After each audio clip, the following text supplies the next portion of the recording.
critérios científicos racionais.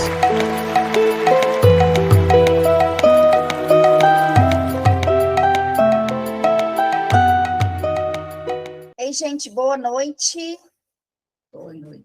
Sejam todas e Boa todos noite. bem-vindos, bem-vindas a mais um estudo da quarta-feira do Projeto Espírita Religare.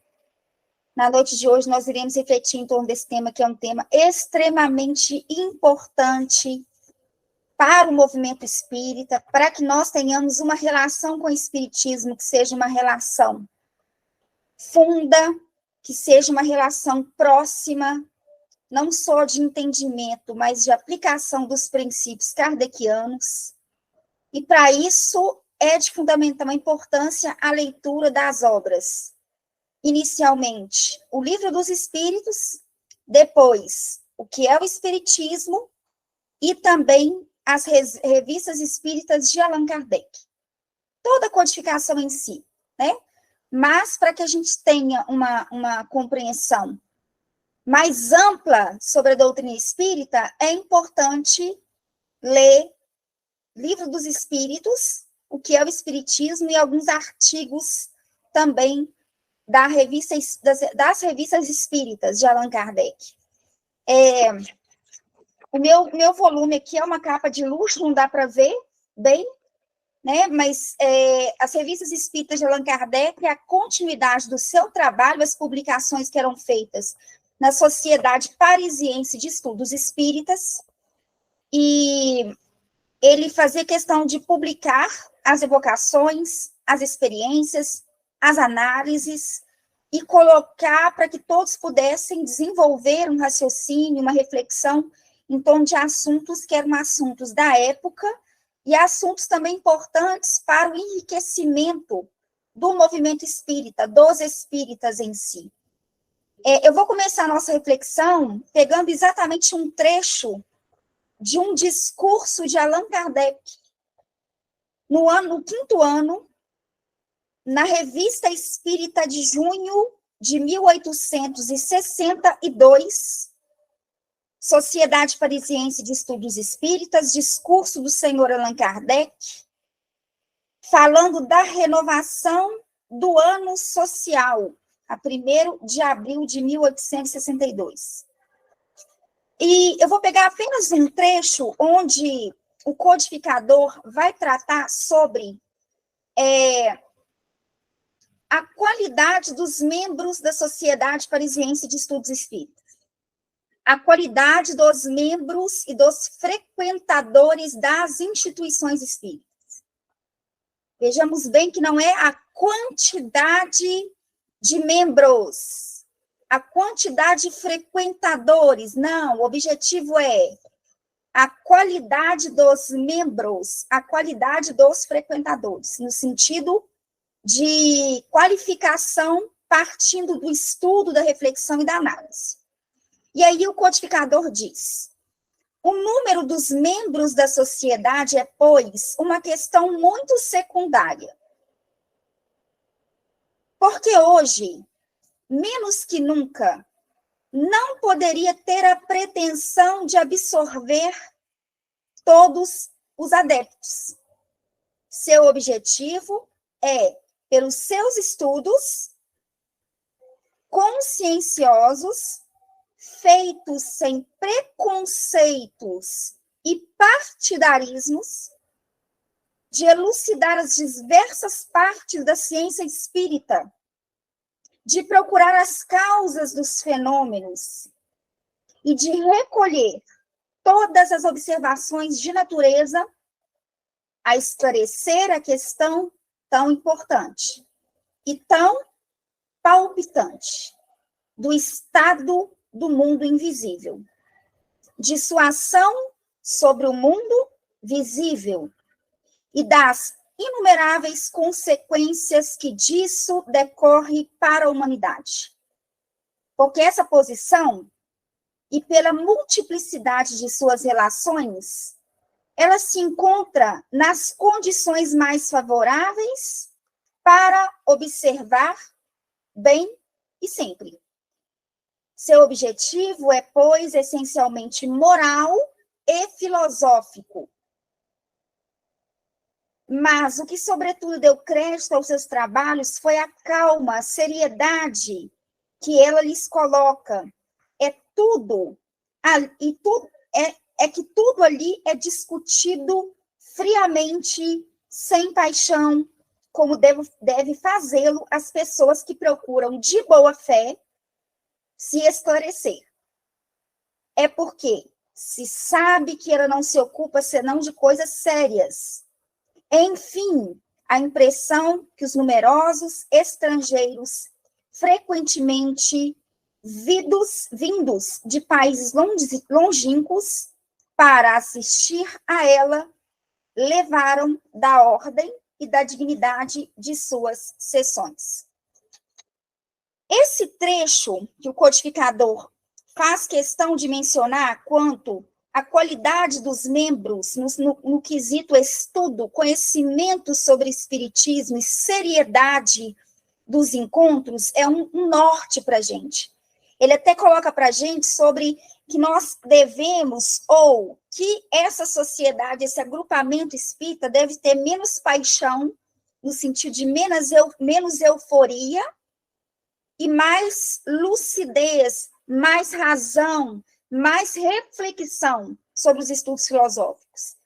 E ele coloca exatamente sobre a importância da doutrina espírita ser entendida como uma ciência e como uma filosofia. O tema de hoje, é uma pergunta. Essa pergunta é: o espiritismo é uma religião? Esse é o tema. E essa pergunta não é do Projeto Espírita Religare e também não é da Rose. Essa pergunta foi do próprio professor Allan Kardec, em um artigo que ele faz na Revista Espírita de dezembro, só conferir aqui direitinho, dezembro de 1868. O artigo dele tem esse título: o Espiritismo é uma religião? E por que eu considero que esse tema seja um tema importantíssimo para a gente estudar, para a gente entender? Porque se nós sairmos perguntando para as pessoas que gostam do espiritismo, que frequentam as palestras espíritas, né, que acham lindo a movimentação social, filantrópica do espiritismo, se a gente perguntar para uma grande parte dos espíritas se o espiritismo é uma religião, o que eles vão dizer? Vão dizer que sim, o espiritismo é uma religião. Se você vira para um espírita e pergunta para um espírita: qual que é a sua religião? É bem provável que esse indivíduo vá dizer: eu sou espírita. Só que eu preciso entender quais que são as bases. O que diz a própria doutrina espírita? O que diz aquele que recebeu a missão de ser o codificador da doutrina espírita? O que ele diz? Antes de eu emitir uma opinião e vir uma refutação contrária, óbvio, refutação é contrária, vem uma opinião contrária, uma refutação, a primeira coisa que eu preciso entender é o organizador do ensino coletivo dos espíritos superiores, o senhor Allan Kardec, o que ele diz a respeito disso? Quando ele estrutura a doutrina espírita, ele estrutura sobre quais pilares? Ele estrutura sobre 3 pilares. E os pilares são ciência, filosofia e religião. Eu preciso entender de qual ciência se trata, eu preciso entender de qual filosofia se trata, e eu preciso entender também de qual religião se trata. Porque é muito comum as pessoas dizerem assim: nossa, mas eu acho estranho, porque no espiritismo as pessoas não falam de ciência. E aí, quando a Aí você vai sondando a pessoa, fala, mas como assim não fala da ciência? Não, porque a ciência já avança muito, já poderia trazer uma base científica. O espiritismo não é ciência? E aí você tenta sondar um pouco mais. Não, mas você está falando, querendo falar de quê? Não, da antropologia, da sociologia, O espiritismo não é a ciência convencional, é uma nova ciência.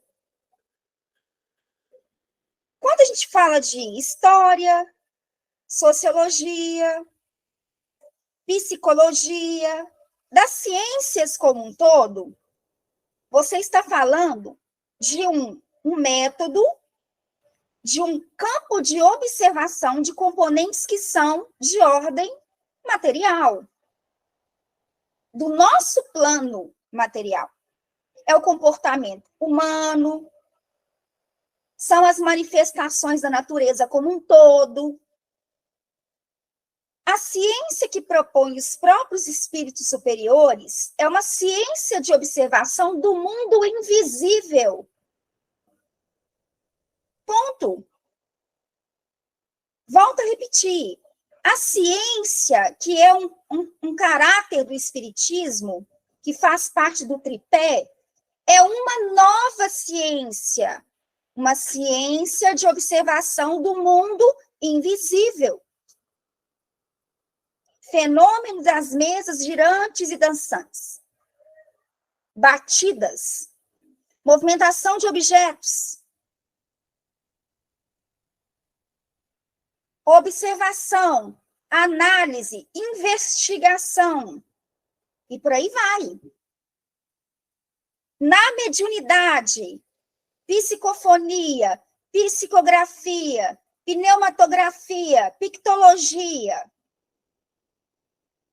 E por aí vai. Sonambulismo, magnetismo, ciência. Mas é a observação de um fenômeno natural? Não. Natural, que eu estou querendo dizer, o espiritismo é da natureza, eu estou querendo dizer do mundo material. O espiritismo é uma nova ciência de observação de um fenômeno, de fenômenos que são espirituais do mundo invisível. Ponto. Não é a ciência convencional. A ciência convencional já desenvolve o papel dela. Arqueologia, antropologia, por aí vai. História, por aí vai. E a filosofia? Nós temos, desde os pré-socráticos, os anteriores a Sócrates, nós temos os posteriores, nós temos todas as culturas, todas as civilizações e culturas, com filósofos, filósofas, sábios, sábias, pensadores, pensadoras, todas as épocas. Poderíamos mencionar aqui os vários. Os anteriores a Sócrates, poderíamos mencionar aqui Marco Aurélio, Zenão de Sítio e muitos outros, anteriores a Sócrates. Poderíamos mencionar os posteriores, os contemporâneos, os atuais. Filosofia. Uma busca por uma compreensão mais ampla sobre a vida, axioma, né? Aquilo que você vai refletindo, analisando, concluindo pela lógica. O que você experimenta? Comportamento humano, pensamento, entendimento da vida. Quer um exemplo? Mitologia grega. É uma maneira de se ler a vida, uma maneira de se explicar a vida. Tem um componente filosófico. Se pega os livros da Índia, Mahabharata, o próprio Bhagavad Gita e muitos outros, são livros de cunho filosófico, não são livros religiosos. A própria Bíblia, de Gênesis a Apocalipse, tem um componente histórico e filosófico, mas as pessoas querem ler no literal. A pessoa esquece de levar em consideração o componente histórico, que é um registro do modelo de pensamento dos indivíduos à época, ao longo de todos esses anos, Existe um componente mítico dos mitos, dos símbolos. Existe um componente, e existe um componente filosófico. O ensino do Cristo é um ensino filosófico, que você só vive se você compreender. Você não vive se você não compreender. O papel da filosofia é isso. Então, é a filosofia de Kant, de Hegel, de Nietzsche, de Baruch Spinoza, Zygmunt Bauman? Não. Todos eles são extraordinários? São. Helena Blavatsky? São. Todos são extraordinários. Mas a filosofia espírita é uma nova filosofia. É um modelo diferente de se explicar a vida, de se entender a vida, de sentir a vida. Levando em consideração o mundo invisível. Tá, e a religião? A religião é a religião como nós encontramos comumente, as religiões com culto, com rituais, com início, meio, fim, com práticas, com iniciações. Não. Com hierarquias. Não. E aí nós vamos entender, então, se o espiritismo é ou não é uma religião. E quem vai explicar isso para a gente é o próprio professor Allan Kardec.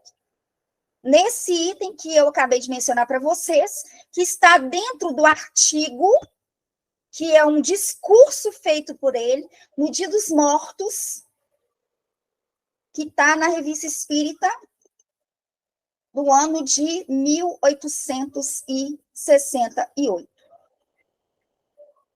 A primeira coisa que nós vamos perceber na colocação do próprio codificador é interessante que é o seguinte: esse encontro,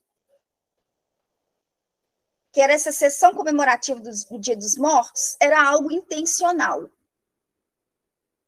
Eles faziam questão mesmo de se reunirem para refletirem juntos, para vibrarem juntos o mesmo objetivo. Principalmente porque o codificador, quando ele vai sondando dos espíritos superiores, ele vai obtendo respostas diversas. Quando ele estrutura a segunda parte do Livro dos Médiuns, onde ele vai obtendo as evocações, ele vai obtendo das evocações o relato dos espíritos sofredores, ele percebe, e ele deixa isso muito claro no Livro do Céu e Inferno, ou A Justiça Divina segundo o Espiritismo, que é o segundo nome da obra, ele deixa claro para a gente o quanto que a oração é benéfica aos espíritos que sofrem. O tanto que uma prece feita com amor, com carinho, alivia o sofrimento deles.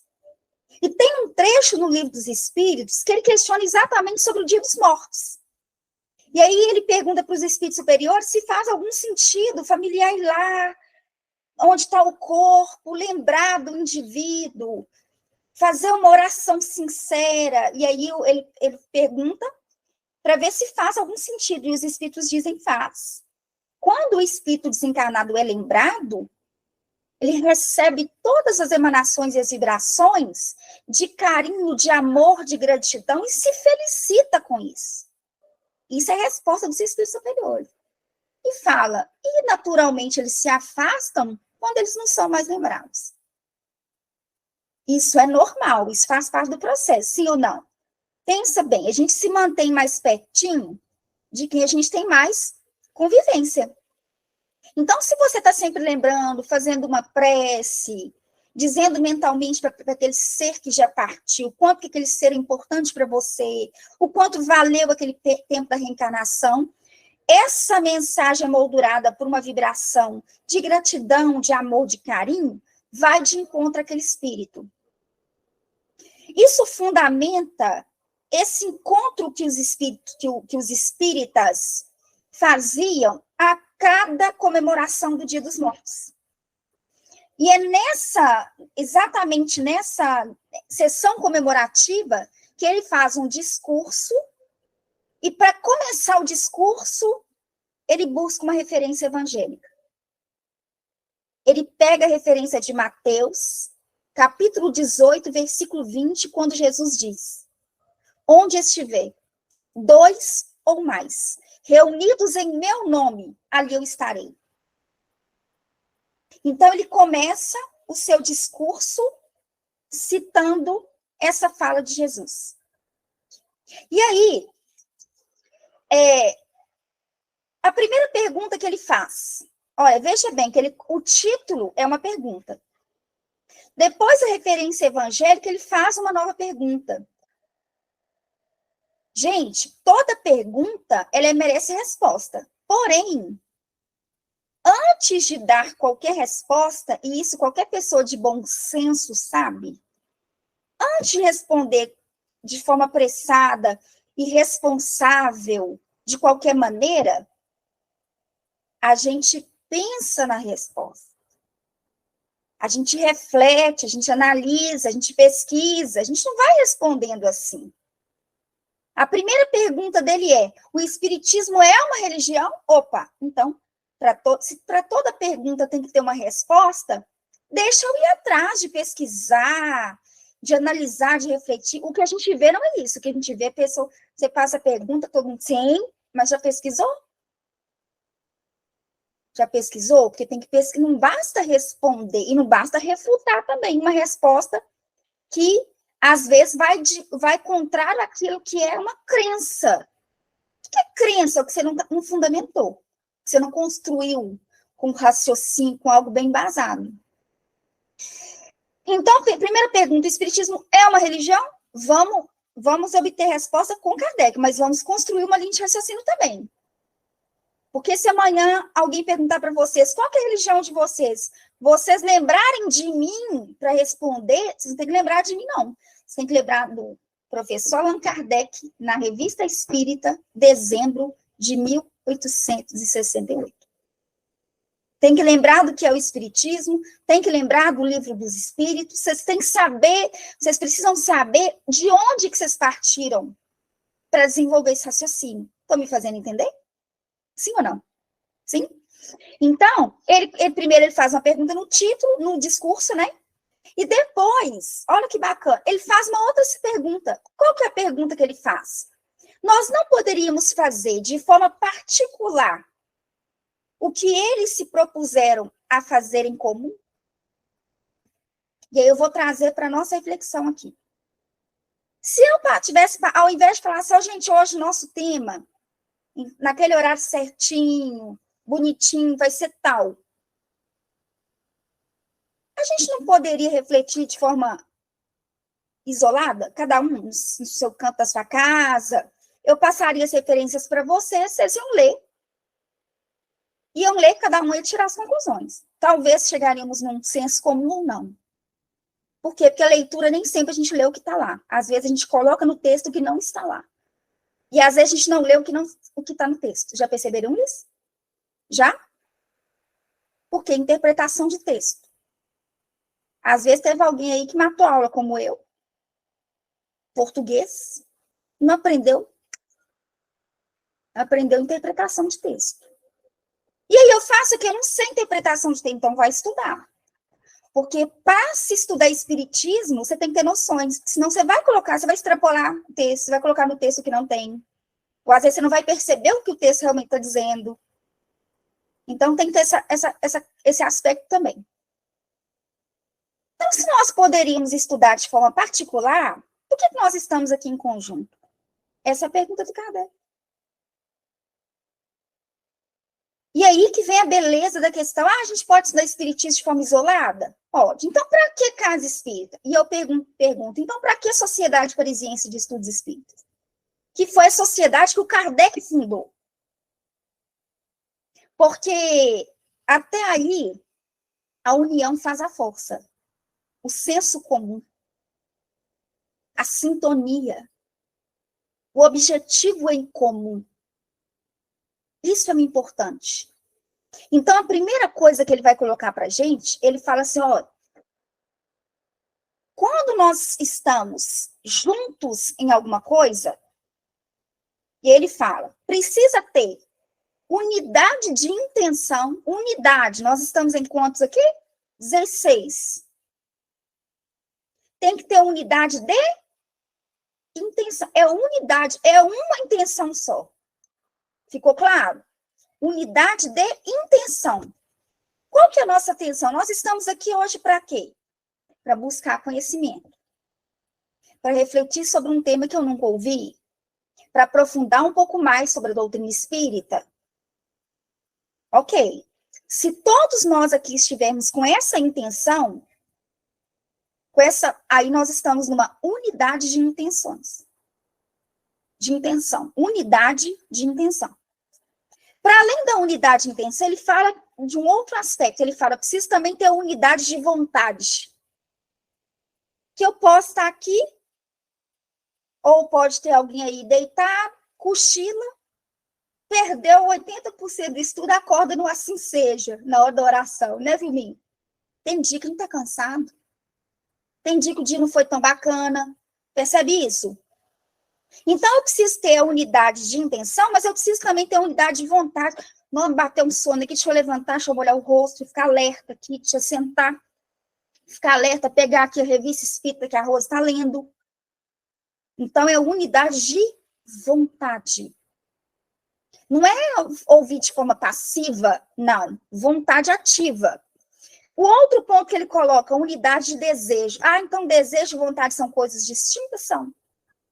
São coisas distintas. Unidade de desejo. Qual que é o nosso desejo? O meu aqui é ter um entendimento maior possível, dentro do meu limite, sobre doutrina espírita. Porque, volto a repetir, ninguém vive o que não entendeu. A gente só vive algo que nós entendemos.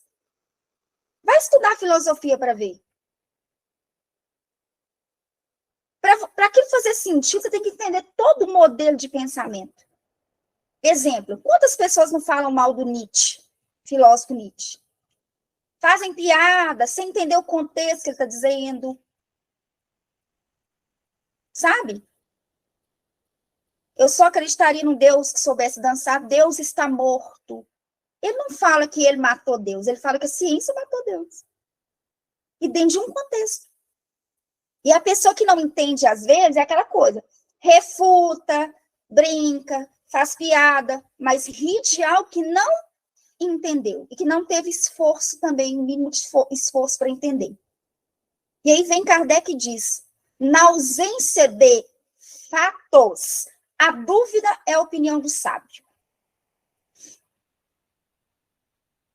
Na ausência de fatos, a dúvida é a opinião do sábio. Te faço uma pergunta para a Vilma não sabe responder? É melhor a dúvida. Olha, precisamos estudar isso melhor. Isso é bom senso, isso que Kardec ensina para a gente. Não é sair dando respostas. Então, é necessário que se tenha entendimento. Então, intenção, unidade de intenção, unidade de vontade, unidade de desejo e unidade de aspiração. Não é inspiração, é aspiração. Unidade de aspiração. Esses são os componentes que, na visão do codificador, são fundamentais num grupo de estudo, de reflexões. Para que estejamos nos enquadramos nessa fala de Jesus. Onde estiver 2 ou mais reunidos em meu nome, ali eu estarei. Kardec está chamando atenção para a força do pensamento, que é poderosa. Poderosíssima. Se você emite um pensamento e mantém, ele sustenta, ele tem uma força extraordinária. Em conjunto, se tem uma força maior. Por isso, das preces de radiação, por isso, da prece às 18 horas da Ave Maria, onde várias pessoas se unem para orar pelos que sofrem, para orar pelos espíritos suicidas, para orar pelos espíritos viciosos, criminosos. É a força que existe num pensamento que ele está conectado. E aí, ele vai trabalhar porque, gente, a mensagem é longa, tá? Eu vou mandar para vocês aqui no chat de uma vez, Quem tiver interesse depois, assim, um tempinho, se quiser dar uma lida, a leitura é longa, mas é de uma lucidez extraordinária. E ele vai trabalhar durante um longo percurso a respeito exatamente dessa força que existe num pensamento quando ele é... Aí, ó, tô mandando para vocês aí, tá? Tá no chat o link da Bíblia do Caminho, que tem exatamente esse artigo da Revista Espírita, para quem quiser aprofundar depois. E aí ele desenvolve toda uma reflexão em torno do pensamento, que é uma força, e que quando você está num grupo de pessoas, uma reunião de pessoas, ele tem uma força ainda maior. E aí ele vai falar uma coisa muito linda, que ele fala da nossa particularidade, das nossas peculiaridades. Ele fala assim, uma assembleia é uma orquestra, um coro de pensamentos. Vamos pensar numa orquestra. Uma orquestra, assim, você tem instrumentos os mais variados, mas com um regente ali, com uma figura importante para nortear, o que vai acontecendo? Aquilo cria uma sintonia tal que se soma e vira beleza por isso. Então, nós não precisamos pensar que, então a gente tem que pensar tudo igualzinho. Não é isso. A questão não é essa. A questão, nós somos diferentes. É o paradoxo da vida. Nós somos iguais, embora diferentes. Iguais no sentido de humano. Todo ser humano passa pela dor, sofre dor física. Essa dor física nos humaniza ainda mais. Então, nós somos humanos, nossa essência é a mesma, mas somos diferentes, porque não existe ninguém igual Vilminha, Patrícia e Elizabeth. São originalíssimas.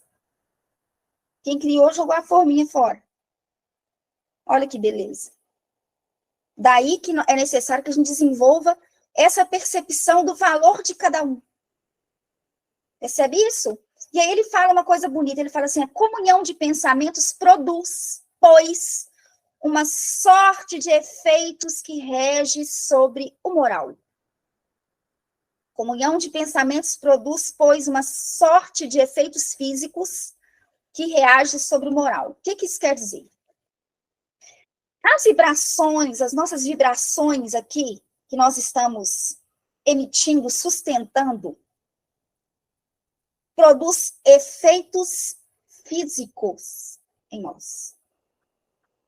Por quê? A gente está com um pensamento aqui voltado para algo de ordem superior. Nosso objetivo é de ordem superior. E não é porque nós estamos estudando espiritismo aqui, não. Vou dar um exemplo. Se nós formos estudar numa escola chamada Nova Acrópole, Escola de Filosofia, que é a maravilhosa Nova Acrópole, se você sentar para estudar, os alunos são de uma sintonia tal que, eu vou falar por experiência, da hora do intervalo, você não quer sair, você fica ali prendendo o professor, na hora de ir embora, passa 30 minutos, você está ali, você não quer ir embora. O que é importante para você? Se deleita com conhecimento. Esse desejo sincero, sadio, de entender a vida, entender si mesmo, isso é superior. Uma pessoa que está ali, investindo numa formação acadêmica, para encontrar a cura de uma doença, esse é um objetivo superior. Eu estou ampliando para a gente não achar que pensamento superior é só algo relacionado ao sagrado, ao divino. Não, gente. Superior é o objetivo superior. Isso é que faz alguma coisa ser superior. Me fiz entender? É nesse sentido. E aí, quando ele coloca isso, ele fala assim, olha, nós estamos unidos aqui, ó, conectados num pensamento que ele é de ordem superior, de finalidade superior. Essas emanações têm um efeito físico em nós. E isso nos transforma moralmente. Quando eu falo sempre nos estudos assim, olha, é importante nós estudarmos o Evangelho de Jesus de forma metódica e sistemática. para se compreender o evangelho. É porque não existe transformação tal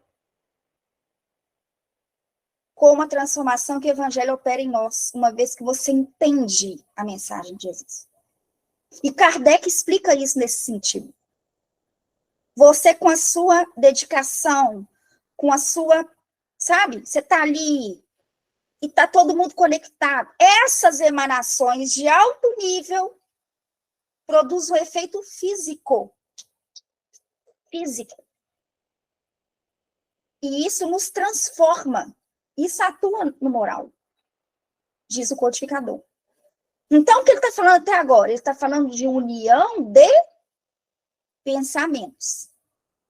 Tá claro? Ele está falando da importância de estarmos conectados por esse pensamento. E aí ele fala, nesse sentido, nós atraímos a presença dos bons espíritos. E neutraliza a ação dos espíritos malévolos. Repito. Dessa maneira, com interesses superiores e nobres,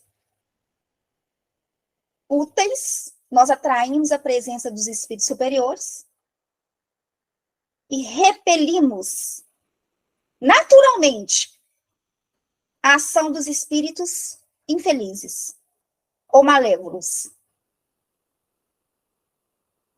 Estão acompanhando?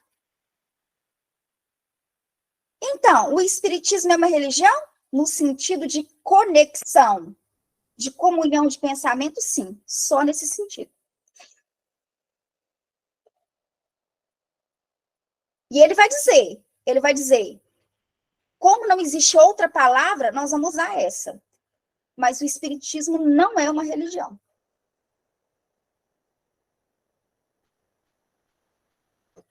E aí eu vou colocar aqui para que vocês possam apreciar as palavras do codificador. Ele gasta um tempão para explicar a questão do onde estiver dois ou mais, se eu dizer meu nome ali, eu estarei. Para virar e dizer para a gente, olha, Jesus fala para a gente da importância de estarmos conectados juntos, sintonizados nele. E ele fala sobre a importância do pensamento, de um pensamento unificado, porque religião, no original, na etimologia da palavra, é religar. E aí eu vou fazer uma pergunta para vocês, eu queria, por gentileza, que vocês pensassem nisso. Todas as vezes que nós perguntamos o que significa religião, religar, e aí as pessoas dizem assim, religar a criatura ao Criador. Não, gente, é religar o que está separado.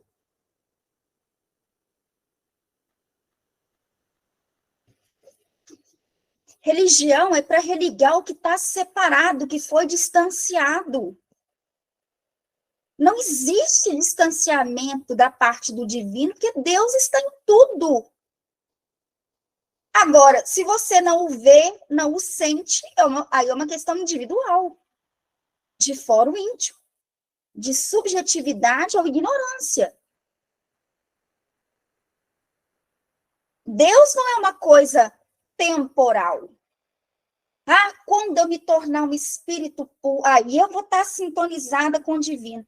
Está perdendo tempo, você pode estar sintonizado com o divino agora. E se você não sintonizar, vou dar uma notícia, vai ter espírito puro, não.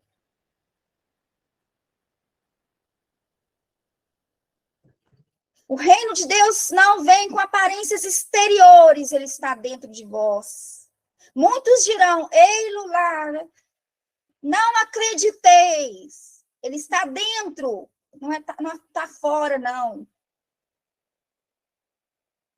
Entende como que não tem como viver melhor sem estudo do Evangelho? Inclusive, já vou fazer uma propaganda, nós temos 2 estudos do Evangelho no Religare. Um na segunda-feira e um sábado.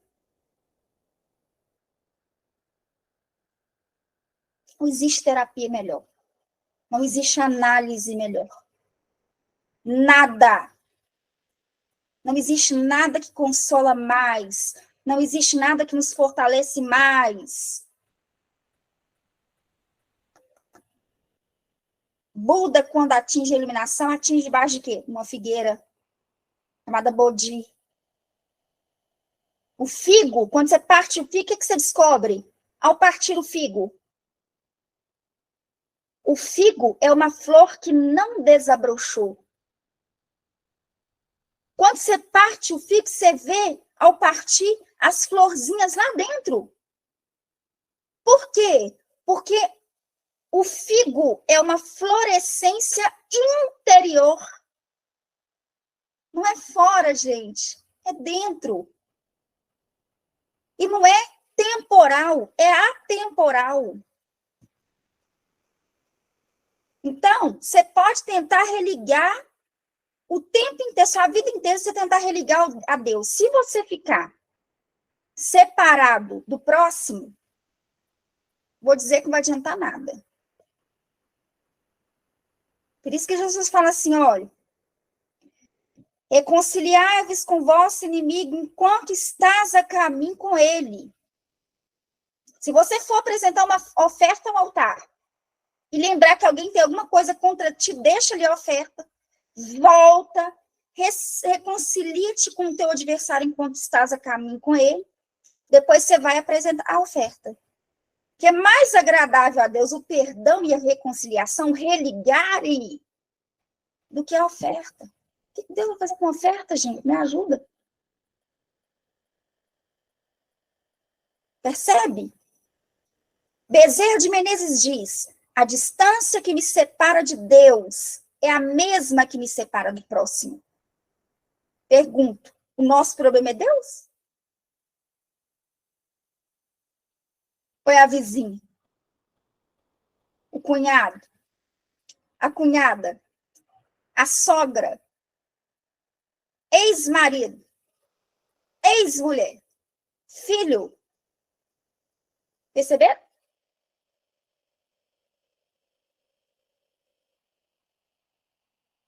Volto a repetir. Deus é o absoluto, gente. Deus não tem um lugar que ele não está, não. A questão é quando nós não percebemos a vida, a grandeza da vida, a sabedoria da vida impressa, a organização perfeita de tudo. Então, volto a repetir, religar não é religar só a criatura ao Criador, não. Essa ideia adâmica, isso aí é construção da igreja. Tá tudo certo. É uma leitura que eles fazem? Beleza. É válida para eles. Só que religar é religar o que está separado. Olha o que Kardec diz aqui. Ele vira e diz, se é assim, perguntarão, porque o tempo todo ele está falando de pensamento, força, de um pensamento unificado, coletivo, ele está falando sobre isso, sobre a importância dessa reunião, desse religarem. E aí ele fala, se é assim, perguntarão, então o espiritismo é uma religião? Dentro dessa conotação de estar junto. Ora sim, sem dúvida, senhores.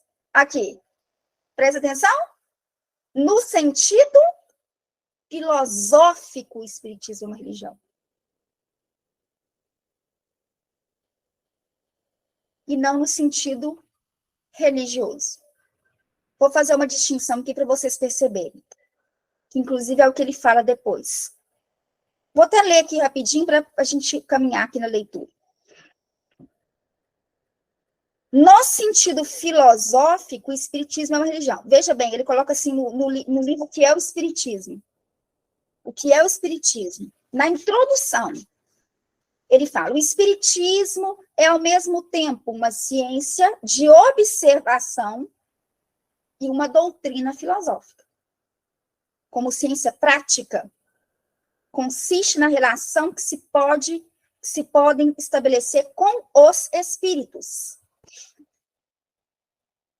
Como filosofia, presta atenção, ele compreende todas as consequências morais que decorrem dessas relações. E ele fecha dizendo, o espiritismo é, pois, uma ciência de características filosóficas com consequências morais. A religião é a consequência moral do espiritismo. Todas as vezes que eu estudo espiritismo, mudo o meu modo de pensar, de sentir e de agir, isso é religião, porque me religa ao outro.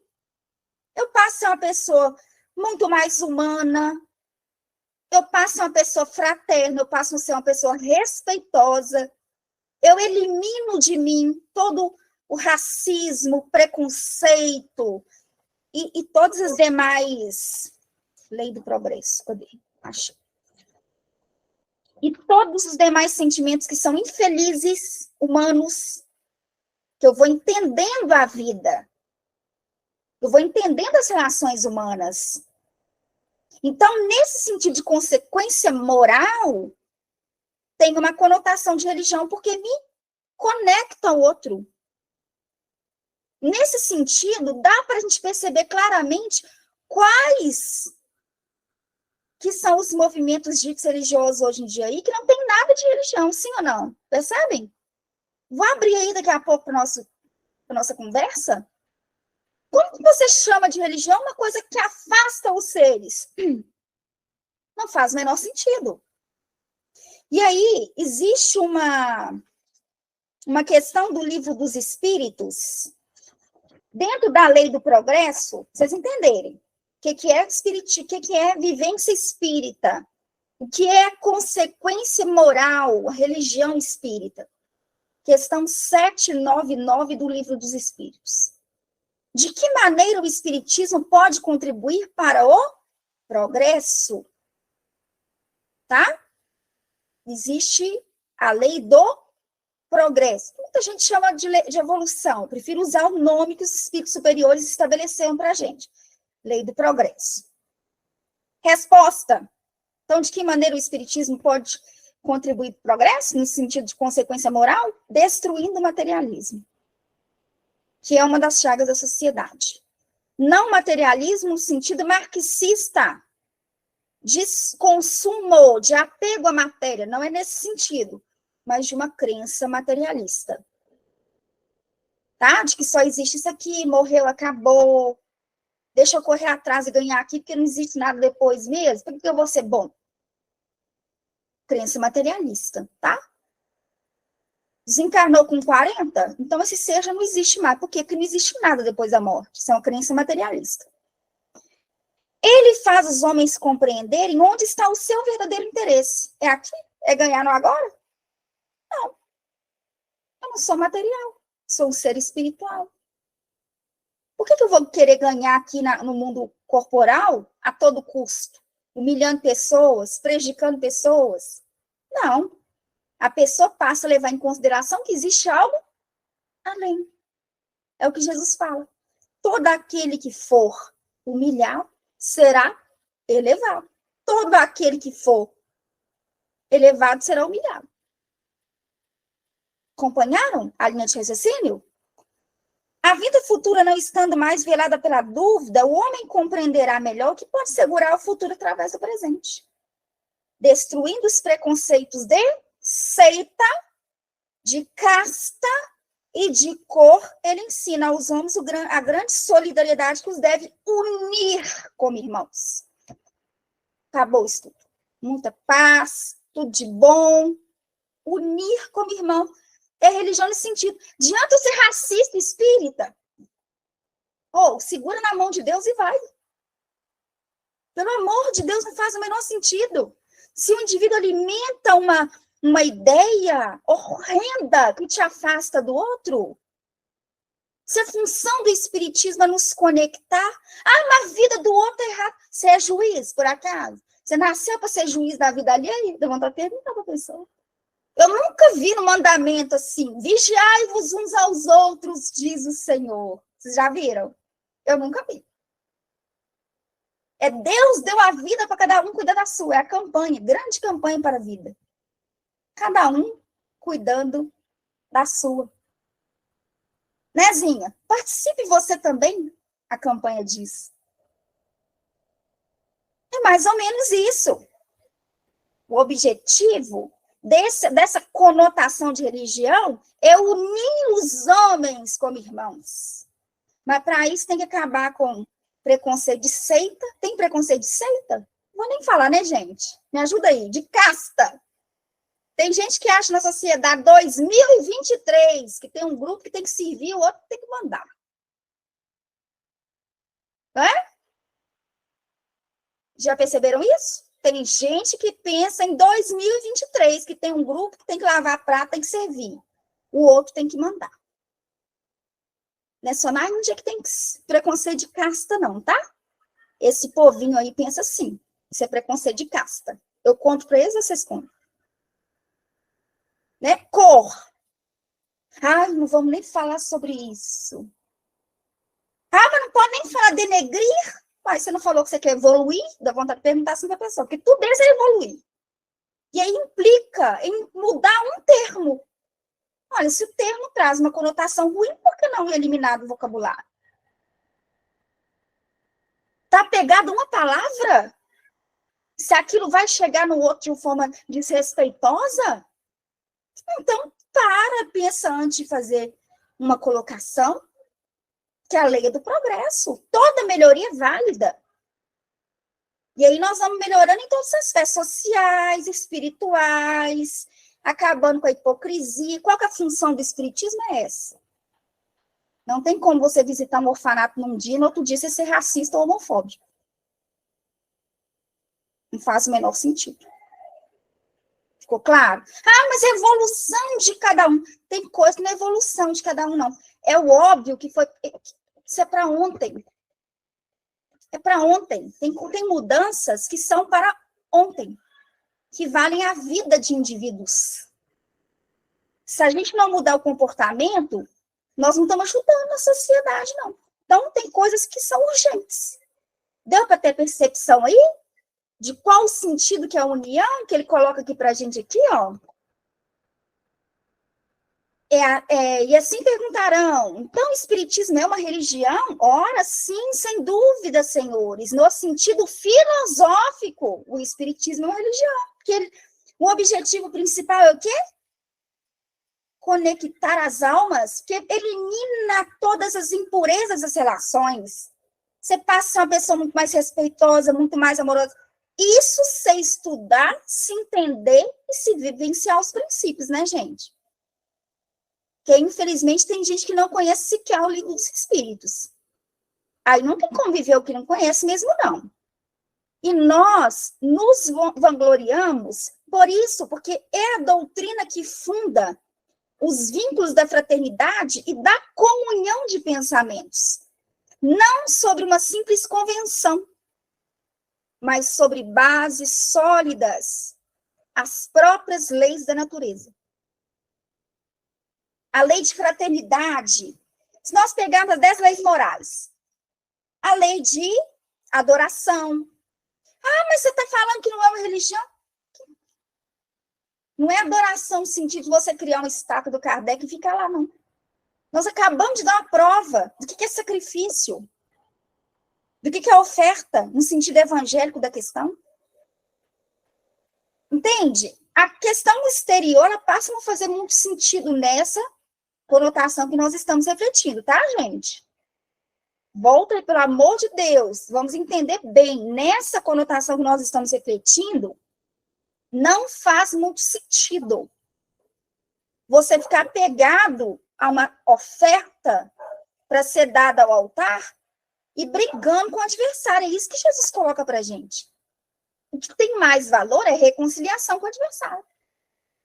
E aí ele coloca assim, comunhão de pensamentos, não sobre uma simples convenção, mas sobre bases sólidas, as próprias leis da natureza. Todas essas leis, lei de adoração, lei de reprodução, lei de progresso, lei de justiça, amor e caridade, isso é lei. Isso é lei natural, isso é lei divina. Percebem? Se é lei divina, e se a gente se atenta à questão da lei natural, isso naturalmente vai nos unificar. Isso que é a beleza do espiritismo. Por que então declararmos que o espiritismo não é uma religião? E aí ele diz, em razão de não haver senão uma palavra para exprimir duas ideias diferentes. Porque quando nós falamos que o espiritismo é uma religião, o que a gente pensa? Uma religião como o catolicismo? Não. É uma religião como o protestantismo? Não. É uma religião como a Umbanda, o Candomblé? Não. Quando a gente fala de religião, a pessoa vai tender a identificar o exercício do culto. No espiritismo tem exercício de culto? Tem hierarquia? Tem ritual? Volto a repetir, gente, esse não tem nenhum problema existir os rituais, os cultos. Tem gente que fala assim, mas então religião tem ritual. Esse é um problema? Não, deixe que se entenda. Por exemplo, o candomblé, por exemplo, como uma religião de matriz africana, é uma religião muito ritualística. Mas, uma vez que o indivíduo é iniciado, a cada passo da iniciação, ele vai aprendendo a ritualística. Então, ele não faz de forma ignorante. Ele faz de forma esclarecida. E isso é maravilhoso. Então, o problema é quando a pessoa faz alguma coisa, e aí, com todo respeito, tá? Vou dar só um exemplo aqui isolado, que vale também para os espíritos, eu vou fazer um paralelo. O problema é quando a pessoa, por exemplo, melhorei aqui minha linha de raciocínio. Vocês sabem que dentro da prática católica, existe o batismo, não existe? É como se fosse uma apresentação da criança, porque a criança não tem lucidez. Na igreja evangélica, você apresenta a criança, não é o batismo. O batismo é com consciência desperta, quando o indivíduo, por si, ele resolve, ele vai querer se converter. Não é assim? Estão acompanhando? Vocês conhecem a diferença de catolicismo para a igreja evangélica, né? Que não é protestantismo é outra coisa. Então, veja bem, só que aí, quando chega uma certa idade, o indivíduo faz o quê? A criança católica, primeira comunhão, que é quando ele vai se preparar, ele vai estudar, ele vai entender o que é o corpo de Cristo, que é o sangue de Cristo, que é a aliança com Cristo. Exatamente para não fazer de forma ritualística, não receber a hóstia de forma ritualística. Vocês sabiam disso? Quem fez primeira comunhão aí? Além de mim. Então, você se prepara para você não receber de forma crente, de forma superficial, sem entendimento, o corpo de Cristo. E aí depois aí você cresce um pouco mais e faz a crisma. E aí já é com uma consciência maior, quando o indivíduo, de fato, ele vai estudar um pouco mais para se entender. Isso é o quê? Isso é exatamente para o indivíduo sair daquela coisa de um ritual sem entender. Vocês já fizeram uma reflexão em torno de uma celebração de missa? Fazer um convite para vocês de uma experiência filosófica. Vocês têm parente católico? Então, fala assim, o dia que você for na missa, você me chama, que eu vou com você. Vai nada? É o evangelho inteirinho narrado. É o evangelho narrado. São trechos do evangelho recortado. Onde cada vez que o padre fala, se você estudar evangelho, você consegue perceber.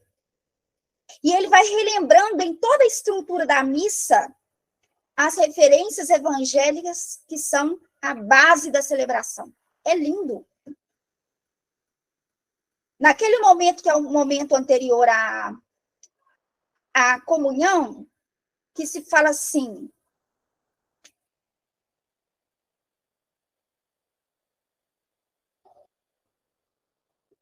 espera aí que me vem uma avalanche de... Aí, a Viviane vai na missa de 15 em 15 dias. Então, você pode fazer uma análise boa. Tem uma parte que ele fala assim, herança familiar. Pois é, agora você com consciência, você pode aproveitar muito mais de uma celebração como aquela. Lembra do Chico falando que no momento da comunhão, ele via hóstias luminosas caindo sobre as pessoas? Aquilo ali é de profunda espiritualidade. A questão é que nem todo mundo sabe disso. E aí fica lá, às vezes, Sem entender a questão. Por quê? Porque não se envolve. Porque não se envolve. No rito da comunhão, se tem uma coisa lindíssima, é o rito da comunhão. Porque tem uma hora que ele fala assim, vem uma avalanche na minha cabeça, mas eu tenho que selecionar o que eu vou lembrar, que é aquela fala do servo do centurião. Eu não sou digno de que entreis em minha morada, mas dizei uma só palavra e meu servo será curado. Ele pega os trechos da Bíblia. E aí, logo depois, ele vai colocando o ser humano na condição de inferioridade moral, e ele vai colocando, encaixando uma fala do Cristo.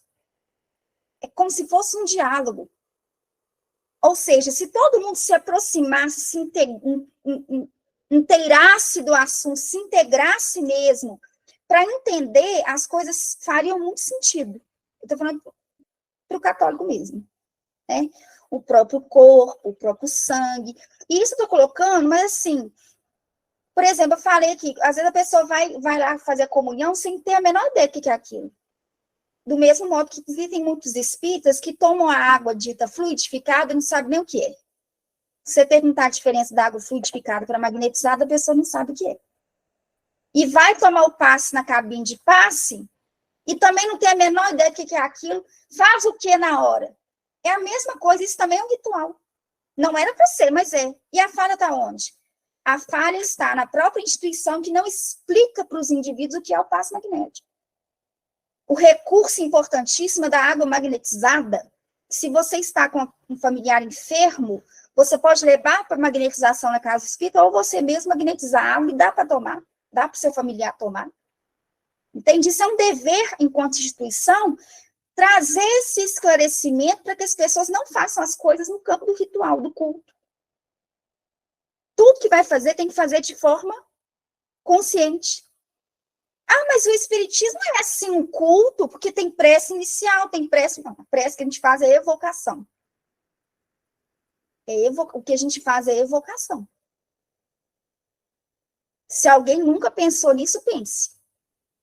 Naquele momento, você evoca a presença dos espíritos superiores sobre o aval de Deus, que é nosso Pai, e de Jesus, que é nosso mestre, modelo e guia. Mas a prece é uma evocação. Kardec explica isso também. Né? Inclusive, no Livro dos Méritos, ele fala que toda reunião deve ser antecedida por uma prece e deve ser finalizada por uma prece. E aí a pessoa, no final do estudo, faz um tipo de prece, no início tem que ser uma coisa intencional. Você quer o quê? O amparo para o estudo? Então peça, que os bons espíritos nos amparem nesse momento de estudo. Prece é coisa séria, é evocação. Não é coisa que você fica pensando em meia dúzia de palavras bonitas, não. Isso é ritual. O ritual não tem problema nenhum. A questão não é que o ritual tem problema.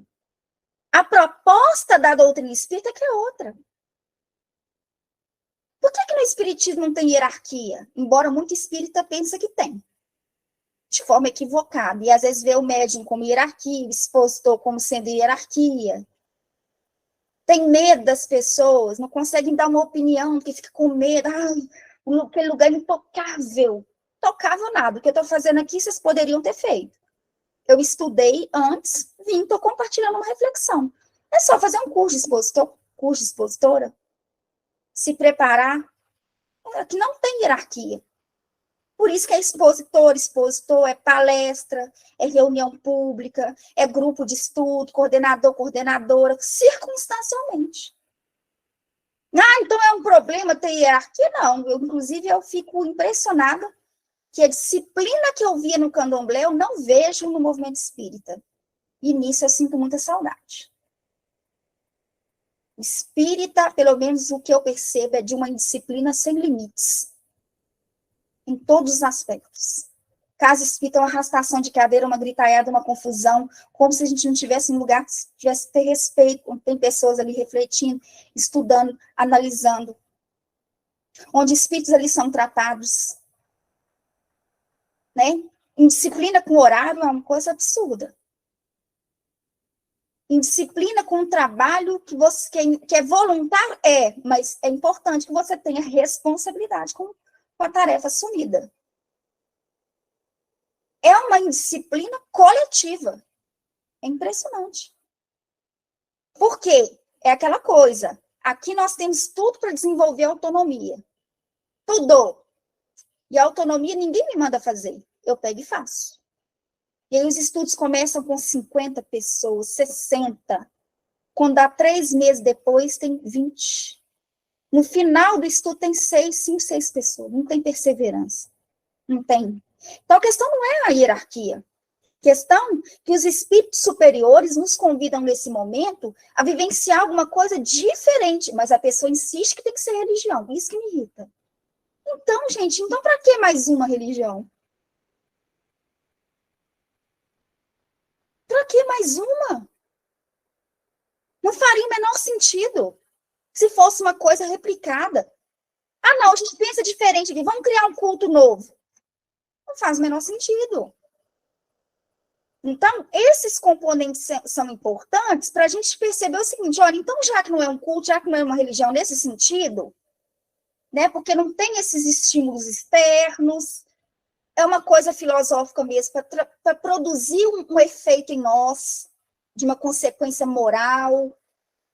Tá, então, vamos aproveitar o que o Espírito tem diferente, o Espiritismo tem de diferente, e não tentar copiar e trazer o conteúdo de lá para cá? Percebe isso que eu estou querendo dizer? Se o Espiritismo dissesse uma religião, o público não veria aí mais uma nova edição? Eu pergunto, para que mais uma? Uma variante dos princípios absolutos em matéria de fé? Uma casta sacerdotal com seu cortejo de hierarquias, de cerimônias, de privilégios? Não separaria das ideias de misticismo e dos abusos contra os quais tantas vezes a opinião se levantou? Estão percebendo? Ele continua. Não tendo o Espiritismo nenhum dos caracteres de uma religião, vou voltar a repetir. Tem ritual? Espiritismo? Tem ritual? Vocês estão com dúvida se tem ritual, se não tem? Não tem ritual, gente. Não tem ritual. Umbanda, ponto riscado. Cantos específicos. Uma prática específica.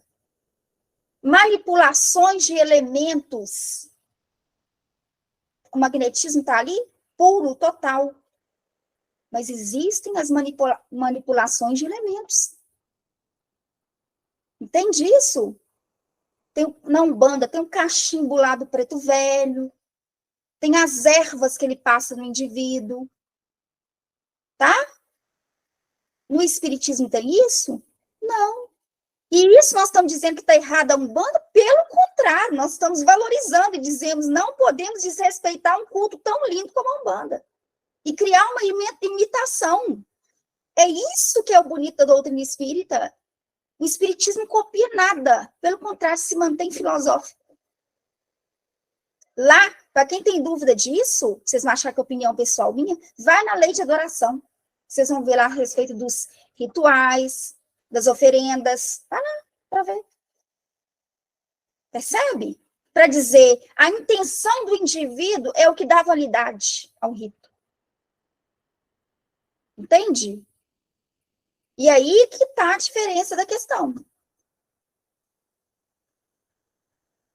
Tá, então, se não tem esse componente exterior, se não tem uma imagem, uma vez me chamaram para ir numa instituição espírita, estava no início, e eu já tinha lido o livro dos espíritos, então eu sabia muito bem de onde eu estava saindo e para onde eu estava indo. Ah, vamos à casa espírita. Cheguei lá, a primeira coisa que eu vi, bati o olho, eu vi. Um indivíduo assim, ó, as fotos do Bezerra, de um tanto de espírito fritos, ele assim, ó. E eu de cara falei, isso não é espiritismo. Porque se é numa instituição espírita, primeiro que, se você põe quadro, já complica. Porque a pessoa vai querer fazer uma oração virada para o quadro. Você tem que evitar essas coisas. Segundo, se o indivíduo às vezes não entendeu muito bem, está lá fazendo prece para o Santo Bezerra de Menezes, cabe à turma chegar levemente, conversar, explicar. O Bezerra é tão extraordinário, e o seu sentimento de fé, sua fé, o seu amor é tão grande, que você pode sentar ali e fazer essa oração que o Bezerra vai te dar um abraço de amor. Isso é fato. É explicar o potencial.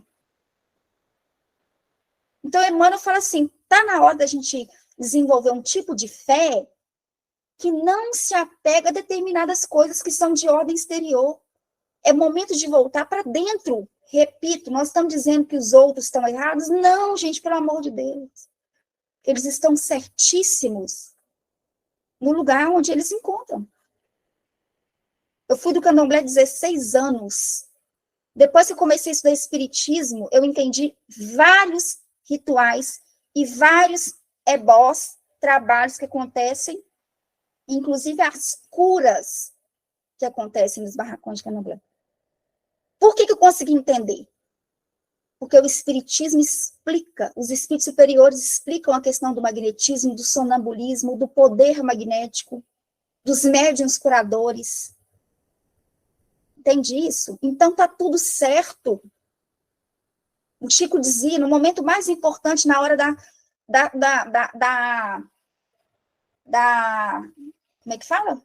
Lá da hóstia, era o momento onde os espíritos envolviam a todos aqueles indivíduos que lá se encontravam com fé.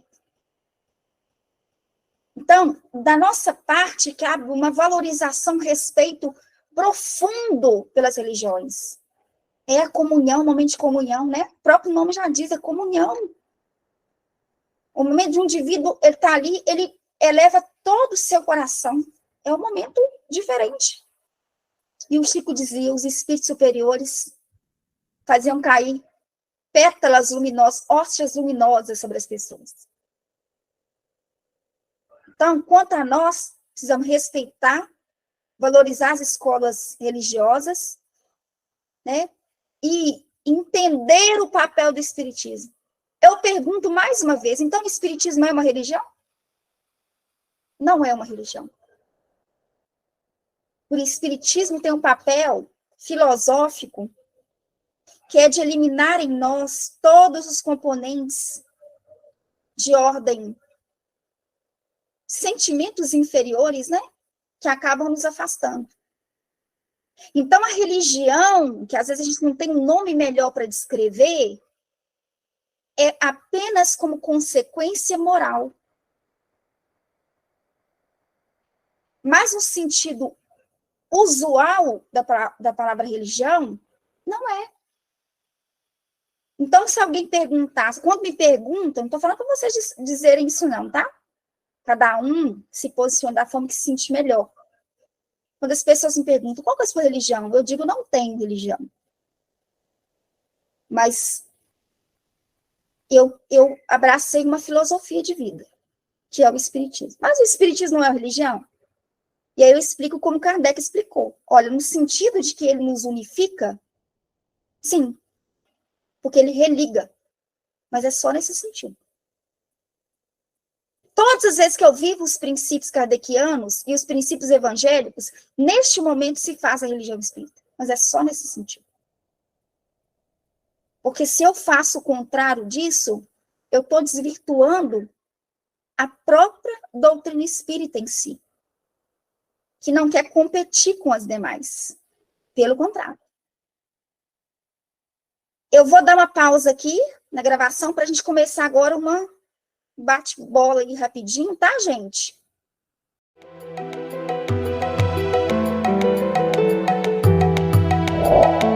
O que eu preciso é de um método, critérios científicos